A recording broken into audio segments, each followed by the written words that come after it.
Bienvenue dans cette quête de l'espace. Nous allons chercher à nous rapprocher de l'espace et du ciel. Alors, comme je ne suis pas un youtubeur sponsorisé par des agences spatiales diverses et variées qui lui payent des vols 0G, nous n'utiliserons pas d'appareil particulier, même pas de téléphérique. Nous allons grimper à pied. Alors je sais ce que vous vous dites, qu'est-ce que c'est que cette quête au rabais encore? Quand je vais sur une chaîne avec des partenariats, au moins j'en ai pour mon pic. Oui mais attention, la différence ici c'est que vous allez le mériter. Et on va aller voir sur ces sommets, découvrir des choses qui vont vous emmener bien plus loin qu'un vol 0G. Seulement voilà, il va falloir le mériter. Donc au fil des obstacles que nous allons rencontrer, je vais vous poser des énigmes et il va falloir résoudre ces énigmes.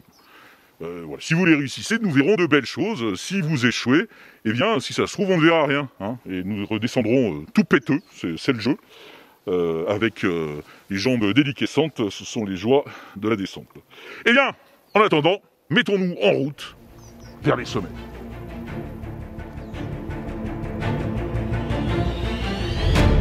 Alors, pour se mettre en jambe, on va commencer par une première énigme toute simple, liée à l'observation du ciel. Dès l'Antiquité, les astronomes avaient remarqué, quand ils regardaient le ciel régulièrement, qu'il y a des astres fixes et d'autres qui se déplacent et qui changent de constellation. Les astronomes grecs les appelaient les astres errants, planetes, ce qui a donné le mot planète en français, et à partir de Platon, ils leur ont carrément donné des noms de divinités. Alors à l'époque, outre le firmament, la lune, le soleil, on connaissait quelques planètes dans le ciel, on n'en connaissait que 5, celles qui sont observables à l'œil nu: Mercure, Vénus, Mars, Jupiter et Saturne.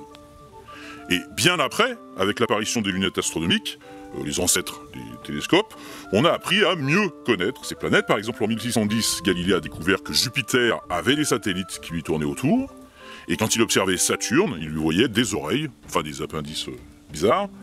Et c'est Huygens qui a compris en 1656 qu'en fait c'était des anneaux, tout simplement parce qu'il avait une meilleure lunette que Galilée.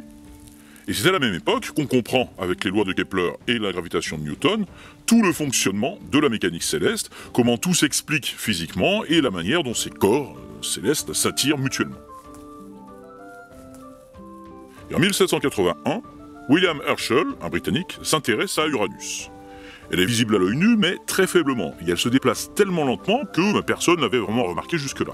Alors au début, il la prend pour une comète, et puis en 1783, on comprend que c'est une planète, et on la nomme Uranus. Et en 1846, un Français, Urbain Le Verrier, c'est son nom, découvre une 8e planète, Neptune. Mais celle-ci, elle n'est pas du tout visible à l'œil nu. Alors, question, comment a-t-il fait? Première réponse, il a inventé une meilleure lunette. Seconde réponse, il a prédit son existence en observant Uranus. Troisième réponse, il a traduit les prévisions astrologiques de Machu Picchu. Et vous pouvez aussi utiliser un joker, l'appel à un ami. Alors, choisissez une réponse, cliquez dessus, vous avez aussi en description de la vidéo si besoin. C'est à vous, faites le bon choix.